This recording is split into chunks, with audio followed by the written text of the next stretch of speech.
রায়পুর নামক এক গ্রামে রতন নামে এক ছেলে বাস করত। সে যখন খুব ছোট তখনই তার মা বাবা মারা যায়। এরপর থেকে সে মানুষের কাছে চেয়ে চিনতে কোনো রকমে জীবন ধারণ করতে থাকে। এভাবে কয়েক বছর চলে যায়। রতন এখন আরো বড় হয়ে গেছে। এখন লোকে তাকে খাবারের লোভ দেখিয়ে কাজ করিয়ে নেয়। বিনিময়ে সে কখনো খাবার পায়, আবার কখনো পায়ও না। একবার সে 3 দিন ধরে না খেয়েছিল। সে অনেকের কাছে খাবার চেয়েছে, কিন্তু কেউ তাকে খাবার দেয়নি। খিদের জ্বালায় সে ঘুরতে ঘুরতে গ্রামের মোড়লের কাছে আসে। মোড়ল কাকা, আমাকে কিছু খেতে দিবেন? আমি 3 দিন ধরে না খেয়ে আছি, কেউ আমাকে কিছু খেতে দেয়নি। আরে যা এখান থেকে। আমি কি তোর খাবারের দায়িত্ব নিয়েছি নাকি নাকি কোনো নঙ্গলখানা খুলেছি? অন্যদিকে যা। রতন কাঁদতে থাকে। মোড়ল কাকা, আমি আপনার হাতে ধরি, পায়ে পড়ি, দয়া করে আমাকে কিছু একটা খেতে দিন।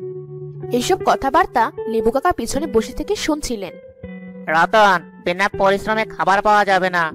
কাকা, আপনি আমাকে যে কোনো কাজ দিন, আমি করে দেব। কাজ শেষ হওয়ার পর আপনি আমাকে কোনো খাবার খেতে দিবেন। লেবু কাকা অনেক বয়স্ক ছিলেন। তিনি বললেন, আমার ঘরের পাশে একটা মাটির স্তূপ আছে। তুমি বস্তায় করে ওখান থেকে মাটি নিয়ে গিয়ে আমার খেতে ফেলে দাও, বিনিময়ে আমি তোমাকে খাবার দিব। ঠিক আছে কাকা। তারপর সে দৌড়ে লেবু কাকার ঘরের কাছে যায়। সে অনেক পরিশ্রম করে বস্তায় মাটি ভরে লেবু কাকার খেতে ফেলে দিয়ে আসতে থাকে। রতন 4 ঘন্টা কঠোর পরিশ্রম করে সব মাটি জমিতে ফেলে আসে। লেবু কাকা, আমি আপনার সমস্ত কাজ করে ফেলেছি, আপনি চাইলে দেখে আসতে পারেন। ঠিক আছে ঠিক আছে, এখন তুমি যাও। কিন্তু রতন দাঁড়িয়েই থাকে। সে বলে, কোথায় যাব? আপনি তো আমাকে বলেছিলেন কাজ শেষ হওয়ার পর আপনি আমাকে খাবার দিবেন। আমি আপনার সব কাজ করে দিয়েছি, এখন আপনি আমাকে খাবার দিন। আরে, আমি একথা কখন বললাম? না না, আমি একথা বলিনি। তুমি নিজে থেকে আমাকে সাহায্য করতে এসেছো। এখন এখান থেকে যাও তো বাপু। লেবু কাকা রতনকে সেখান থেকে ভাগিয়ে দিল। রতন কাঁদতে কাঁদতে গ্রামের বাইরে চলে গেল। আমি আর কখনোই গ্রামে ফিরবো না। এখানকার সবাই অনেক খারাপ, কেউ আমার খেয়াল রাখে না। কিছুক্ষণ চলার পর রতন বুঝতে পারে সে একটি জঙ্গলের মধ্যে এসে পড়েছে। আরে, এ আমি কোথায় এসে পড়েছি? লোকের মুখে শুনেছি এই জঙ্গলে নাকি ডাইনি বাস করে। এসব ভাবতে ভাবতেই সে দেখতে পায় কিছু দূরেই একটি কুড়ে ঘর, আর তার পাশে একটি ফল গাছ আছে। 3 দিনের খোদায় কাতর রতন ফল দেখে আর লোভ সামলাতে পারল না। সে তখনই গিয়ে গাছ থেকে একটি ফল ছিঁড়ে ফেলে। ফল ছেঁড়ার সাথে সাথেই সেখানে একটি ডাইনির আবির্ভাব ঘটে। কে কে এখানে এসেছে? কার এত বড় সাহস যে আমার গাছের ফল পেরেছে?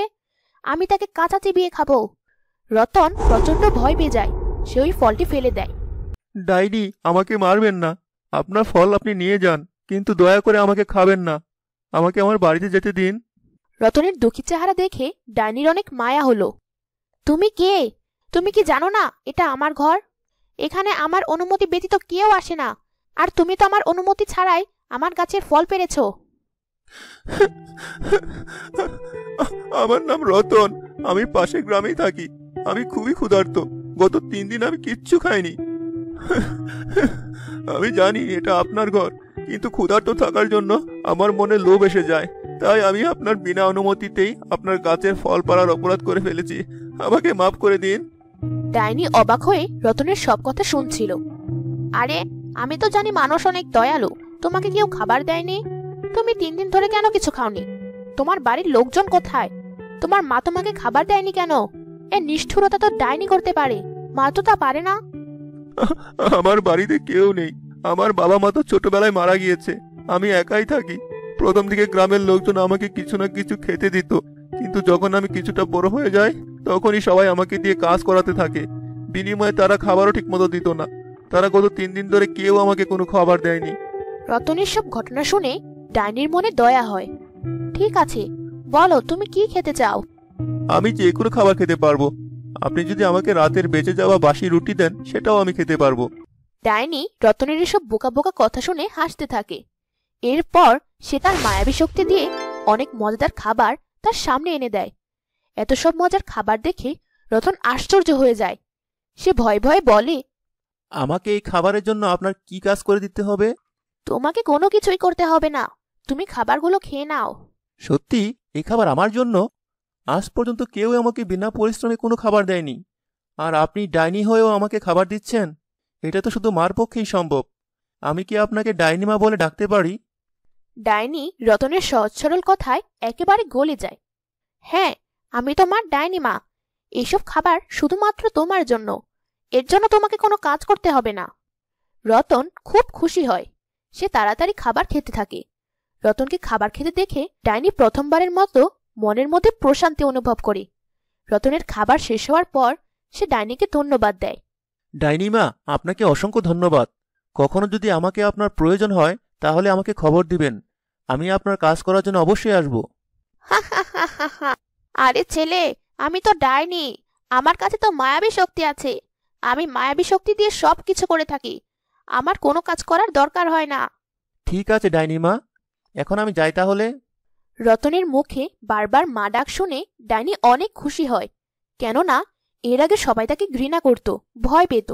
শোন বাবা, তোর যখনই ক্ষুধা লাগবে বা মজার খাবার খেতে ইচ্ছা করবে, তখনই তুই সোজা আমার কাছে চলে আসবি। আমি তোকে পেট ভরে মজার মজার খাবার খাওয়াবো।